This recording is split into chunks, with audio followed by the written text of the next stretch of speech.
가려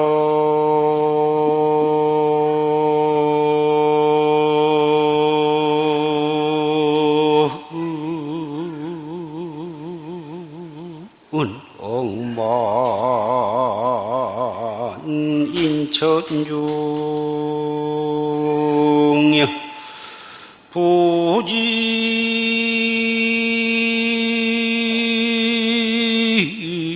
황엽 경비전이로구나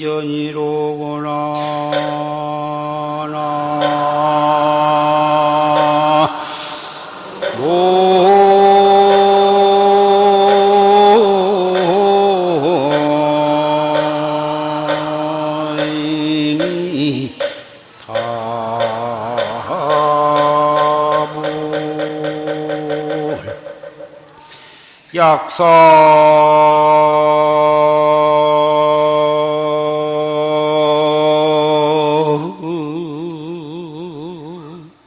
인천 지본심하면 하용해의 측이 정인이라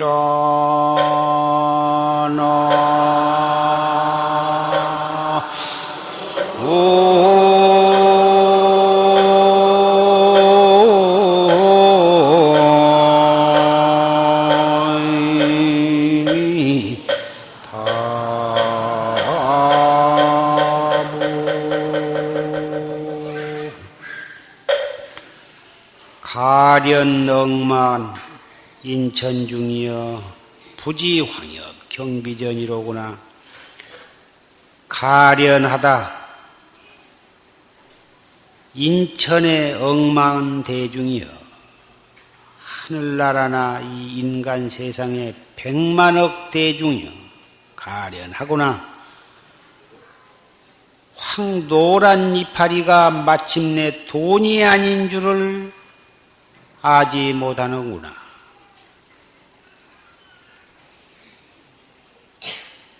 부처님께서 3000년 전에 인도 가비라 왕국에 탄생하셔가지고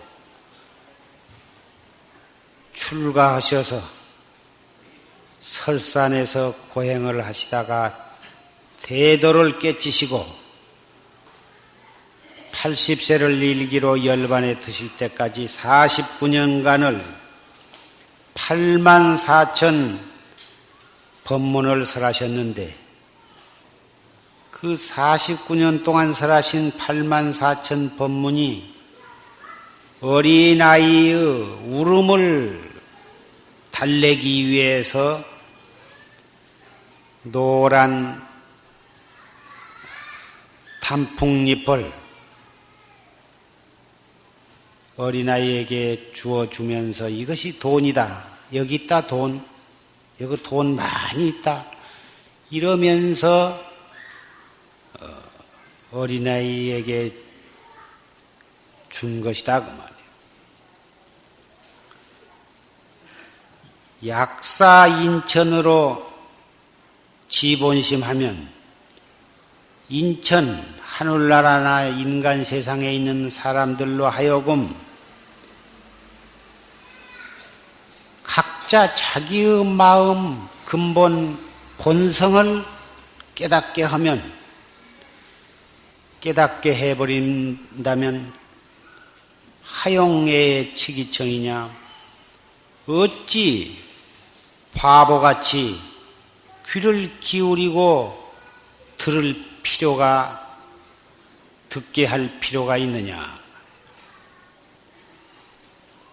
자기 본성만 탁 깨달아 버린다면 구태의 어린아이의 울음을 달래기 위해서 준 노란 이파리 같은 것에 왜 속을까 보냐.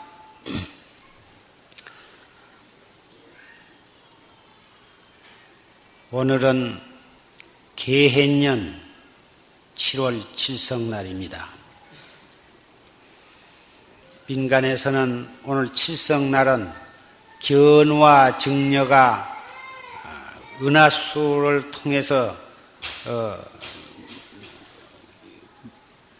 1년에 오늘 저녁 한 번 만난다고 그렇게 그러한 설화가 있습니다.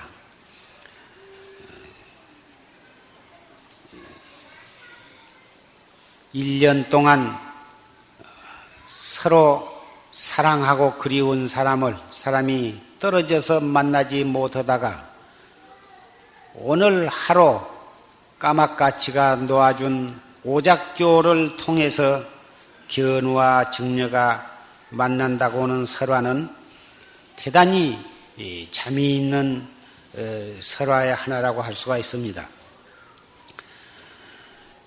인간 세상은 모든 사랑하는 사람과는 이별하는 고통이 있고 미워하는 사람과는 자주 만나게 되는 고통이 있고 구하고 원하는 것은 얻어지지 않는 그래서 그러한 고통을 면할 수가 없습니다. 생로병사 나아서 늙어서 병들어 죽는 그런 고통이 있고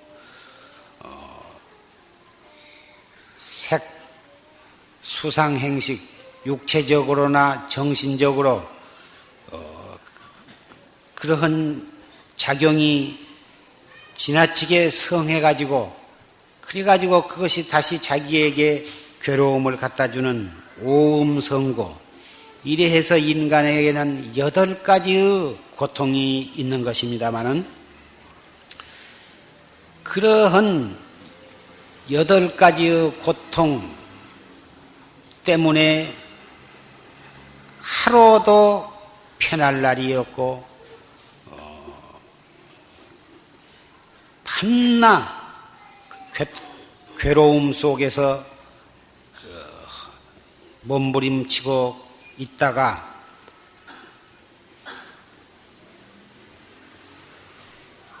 단 한 번 가막가치가 다리를 놔준 오작교를 통해서 견우와 증녀가 만나듯이 어떠한 숙세의 인연이 있는 사람의 도움으로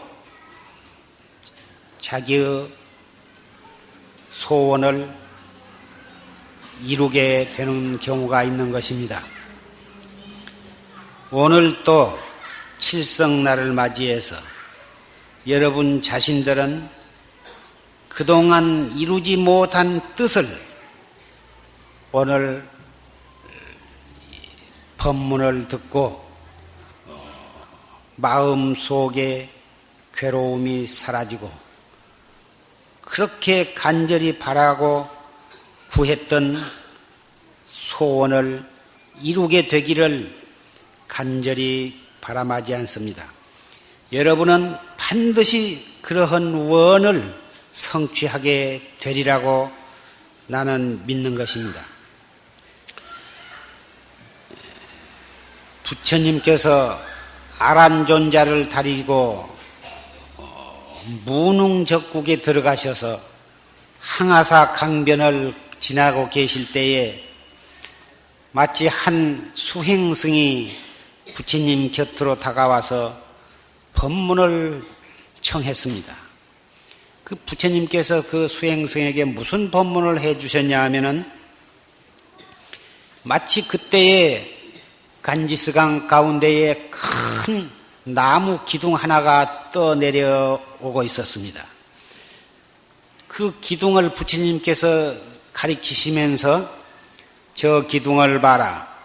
저 나무 기둥이 이쪽 언덕에도 걸리지 아니하고 저쪽 언덕에도 걸리지 아니하고 또 강 중간에도 걸리지 아니하며 또 강물 소용돌이 속에도 들어가서 뱅뱅 맴돌지 아니하면 결국은 저 나무 기둥은 흐르고 흘러서 마침내는 저 바다로 도달하고 말 것이니라.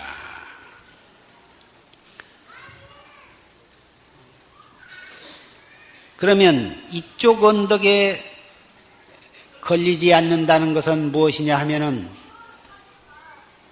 눈으로 보고 귀로 듣고 코로 냄새 맡고 혀로 맛보고 몸뚱이로 감각하고 생각으로 알고 하는 안입이 설신이에 걸리지 아니하는 것을 말하는 게고 저쪽 언덕에도 걸리지 아니한단 말은 안입이 설신의 상대가 되는 색성향 미촉법 바깥 경계에도 집착하지 아니한다고 하는 것을 비유한 것이고 중간에 걸리지 아니한다고 하는 것은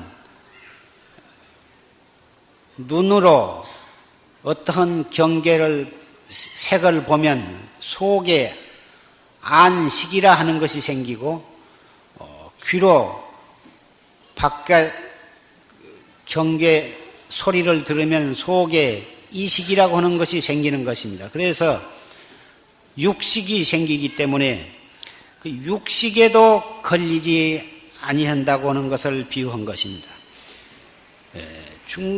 그리고 무릇 소용돌이 속에 걸리지 아니한다 하는 것은 학문이나 경전이나 그러한 것을 보다가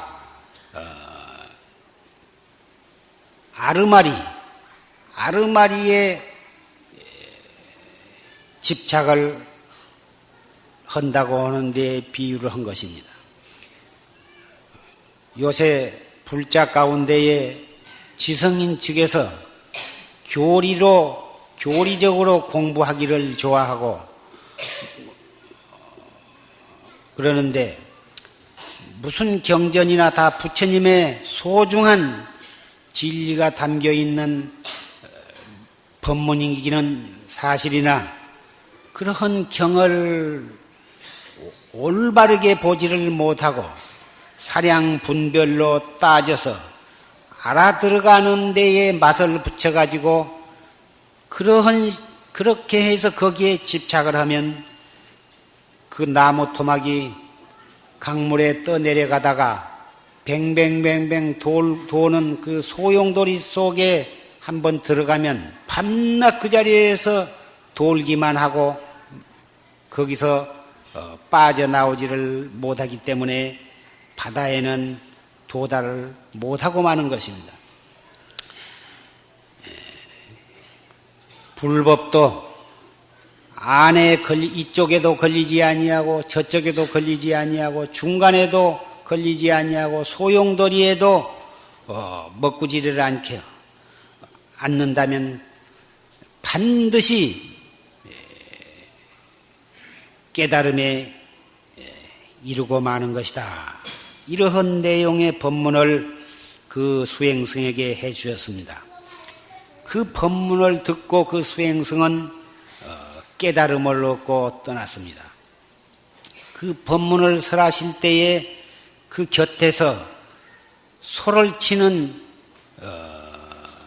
목동이 그 법문에 어떻게 열심히 그 법문을 들었던지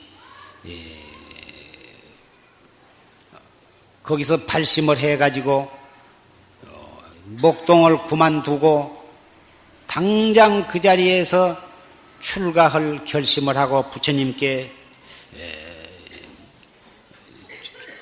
허락을 해 주시라고 간청을 했습니다.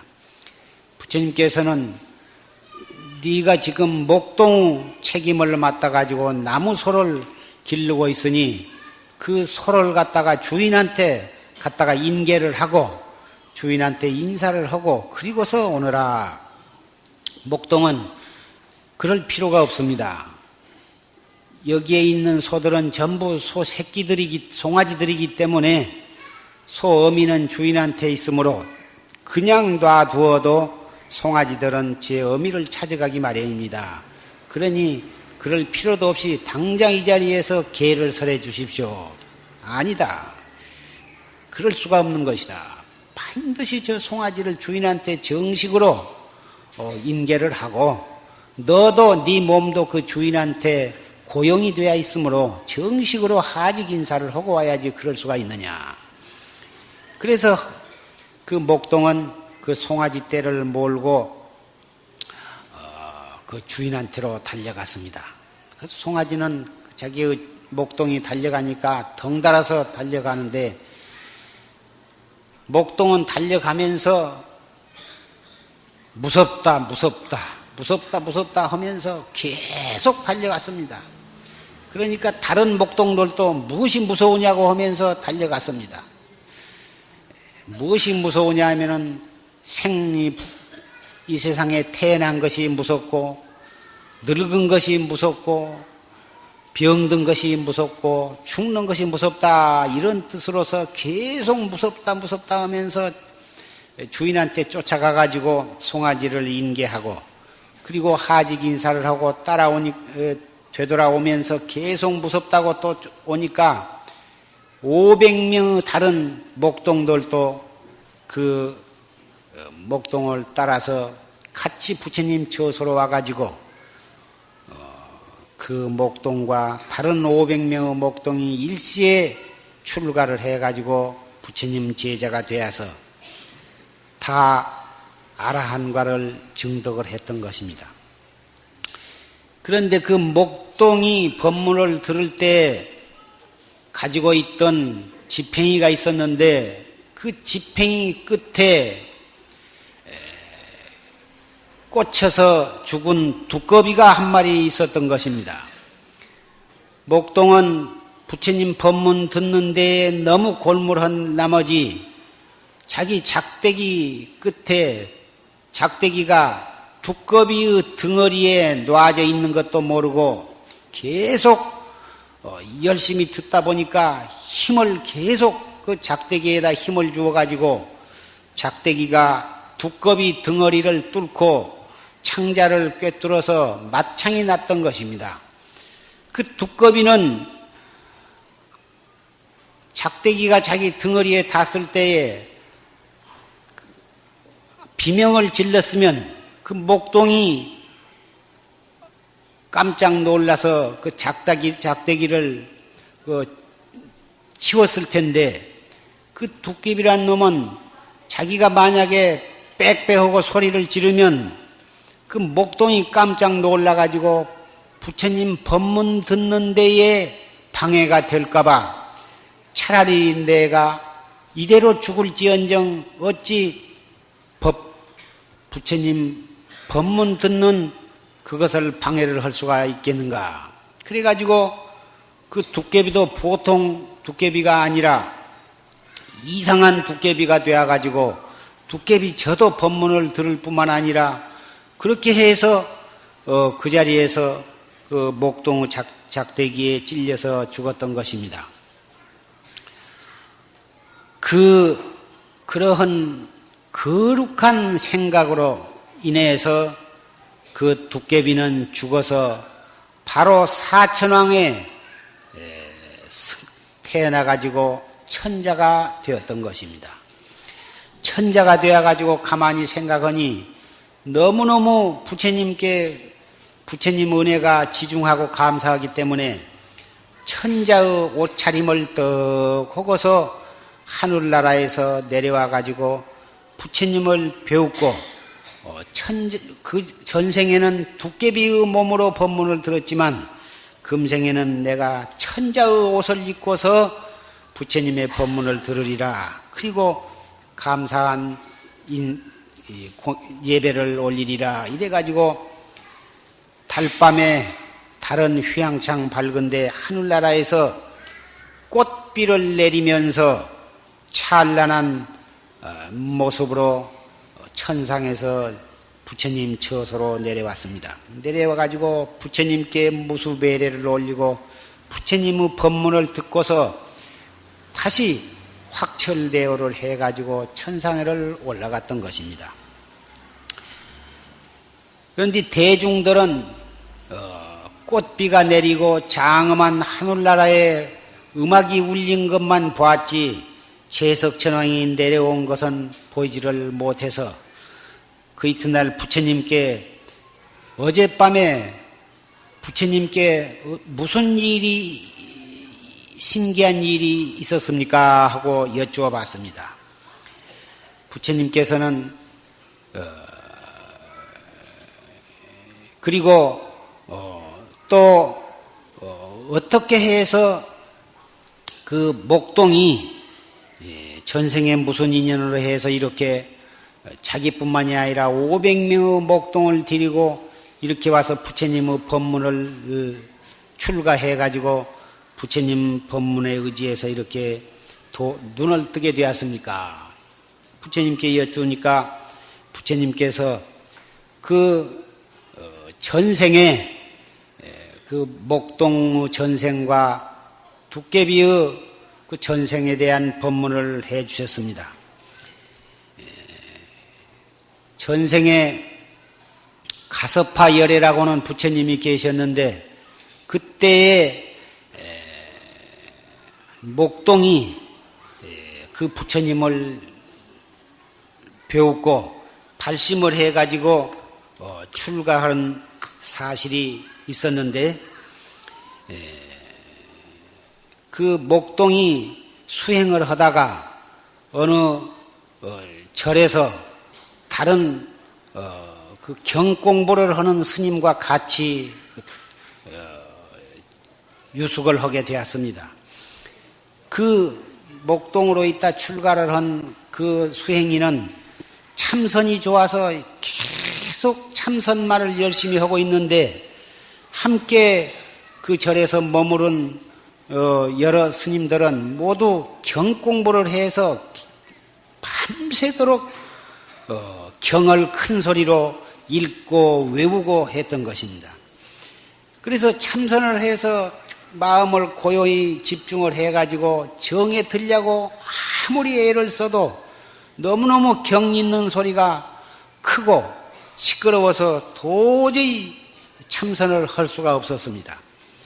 그래가지고 그 이튿날 너무너무 부해가 나니까 이 욕을 하기를 밤새 두께비 우는 소리를 한 통에 참선을 못했다고 이렇게 욕설을 한 그 인연으로 해서 금생에 500생 동안을 두께비 몸을 받으면서 내려오다가 금생에 이렇게 참 자기 몸뚱이에 그 작대기가 꽂혀서 죽게 됨에도 불구하고 법을 존중하고 아끼는 그러한 신심과 보살심을 내므로 해서 두께비의 몸을 벗고 천상에 태어나서 사왕천궁의 천자가 되어가지고 되었다고 하는 원인을 말씀을 하시고 또 이 목동이 이렇게 도를 얻은 인연은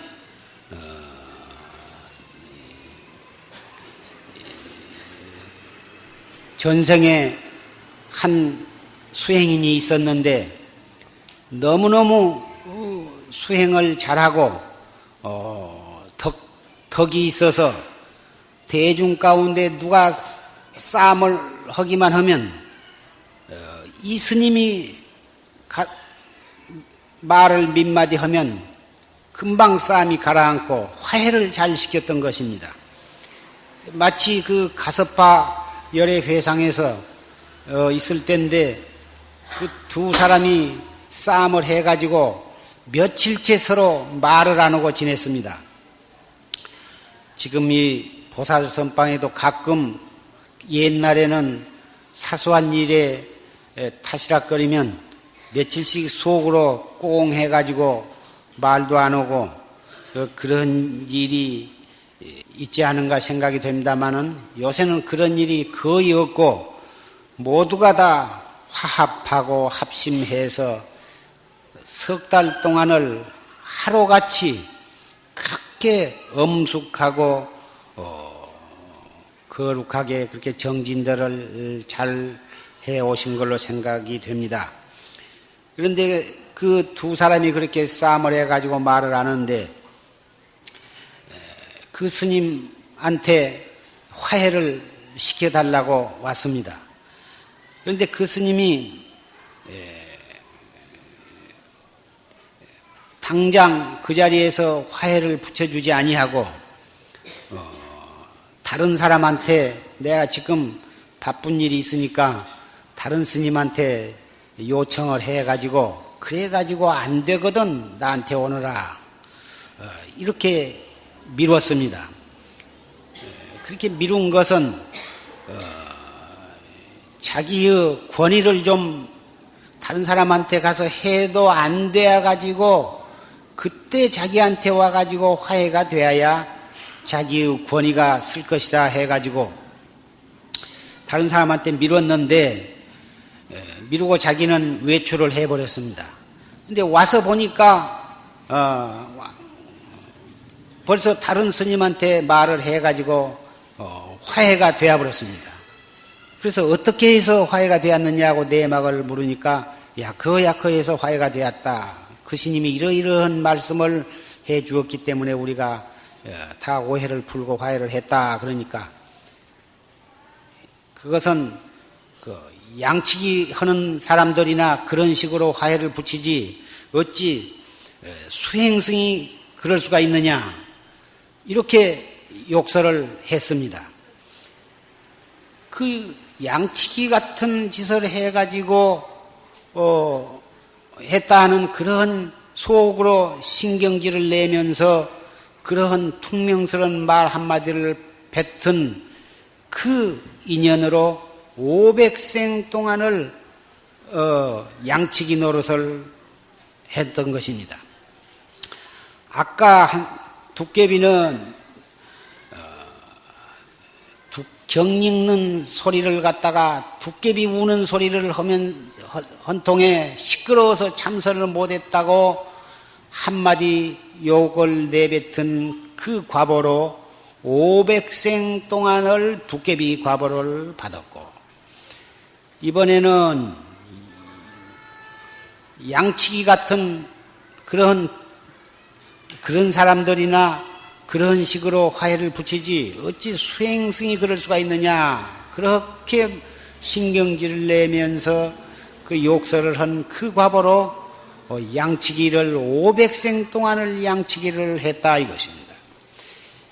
한 생각 펄쑥 신경질을 내고 한마디 내뱉은 그 과보로 500생 동안을 양치기 노릇도 하고 또 500생 동안을 도깨비 노릇을 하게 된 그 인과를 우리가 살펴본다면 한 생각 한마디가 얼마나 무서운 것인가를 우리는 알 수가 있는 것입니다. 척수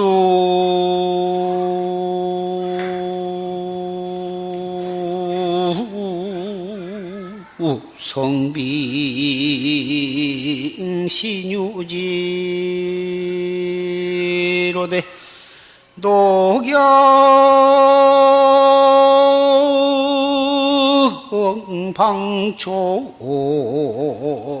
색의로구나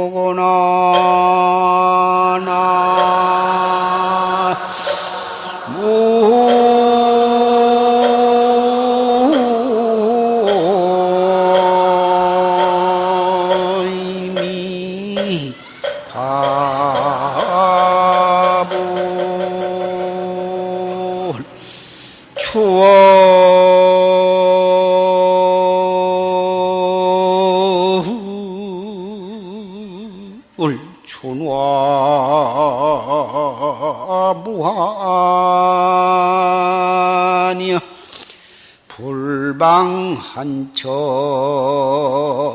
차고제로구나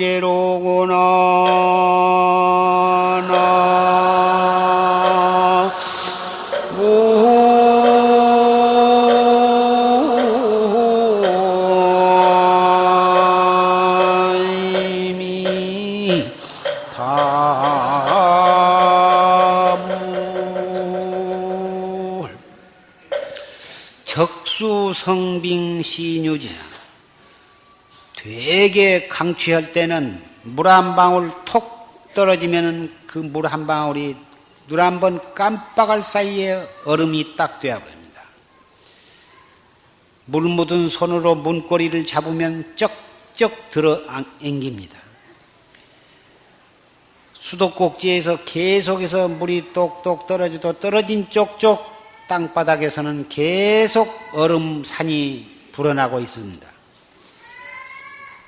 불법은 말로써 진리를 표현할 수가 없고 귀로서 들어서 알 수도 없는 것입니다. 설할 것도 없이 이미 사람마다 다 진묵급전에 완전 무결하게 성불해 맞춰져 갖고 있는 것입니다. 그러면 녹양 광초가 색이여 녹양 푸른 버드나무 휘영청 늘어지고 산과 들에는 울긋불긋 꽃이 피고 하는 것입니다. 그래서 가을 달은 가을 달대로 운치가 있고 봄의 꽃은 꽃대로 아름다워서 가을꽃도 깨달음의 경지요 봄꽃도 말로서 표현할 수 없는 한없는 기쁜 뜻을 노래하고 춤추고 있는 것입니다. 그렇기 때문에 깨달은 눈으로 보면 가을꽃도 설법이요 가을 달도 부처님의 얼굴이요 봄에 핀 꽃도 부처님의 설법이 아닌 것이 없는 것입니다. 따라서 자고새가 우는 소리를 한가히 듣는 것도 또한 방해롭지 않다 하는 것입니다.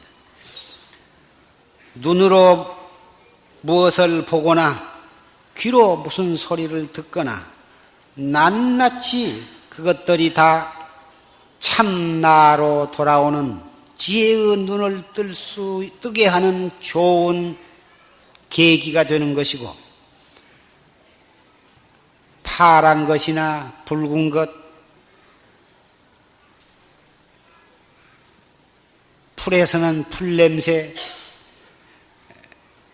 아카시아 꽃에서는 아카시아 꽃 냄새, 장미꽃에서는 장미꽃 냄새, 그 꽃마다 그 꽃에서 풍기는 향내가 다 다르지만 코로 냄새를 맡고 눈으로 보는 모든 것들이 낱낱이 다 나로 하여금 지혜의 눈을 뜨게 해주는 좋은 부처님의 비로자나 법신불의 설법이 아닌 것이 없는 것입니다. 이것이 바로 최상승법입니다. 불법은 밖에서 구하는 것이 아니라 자기에게서 구해야 하는 것이다.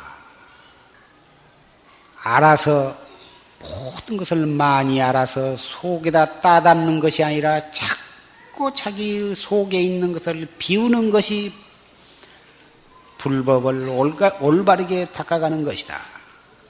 도를 닦지 아니한 사람은 눈으로 보고 속으로 그것을 따담고 귀로 먼 소리를 들으면은 그 소리를 속에다 따담고 해가지고 속에는 일생 동안 보고 듣고 느끼고 생각하고 한 것들이 좋고 나쁘고 선악 무기 좋은 일, 악한 일, 좋지도 않고 악하지도 않는 그러한 무기의 일들 수수 백억만 가지가 우리의 잠재의식 속에 차곡차곡 쟁여져 갖고 있습니다. 그래가지고 은혜스러운 일과 원망한 왼수스러운 일들이 비빔밥이 되어가지고 얽히고 설켜서 그것들이 시절 인연이 돌아오면 거기서 다 싹이 나가지고 또다시 새로운 은혜를 맺고 또다시 새로운 왼수를 맺으면서 무량겁을 두고 윤회를 거듭하고 있는 것입니다. 돌이켜 생각해 보면 두렵고 지겹기 한이 없는 일이고 앞으로도 계속해서 그러한 일들이 되풀이되어서 무량겁을 생사윤회를 할 것을 생각해 보면 몸서리 칠 일이 아니겠습니까? 우리는 금생에 이 불법을 만난 이 기회를 결단코 놓치지 말고 철저하게 최상승법을 믿어서 열심히 닦아간다면 반드시 우리의 목적을 달성하게 될 것입니다. 금생에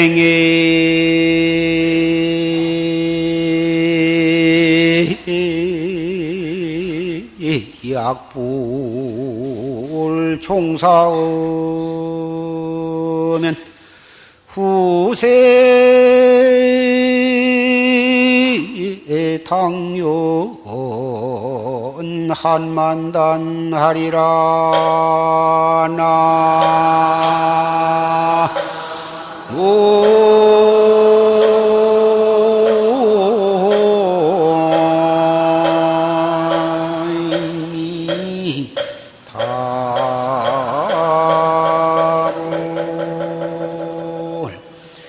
금생에 만약 이렇게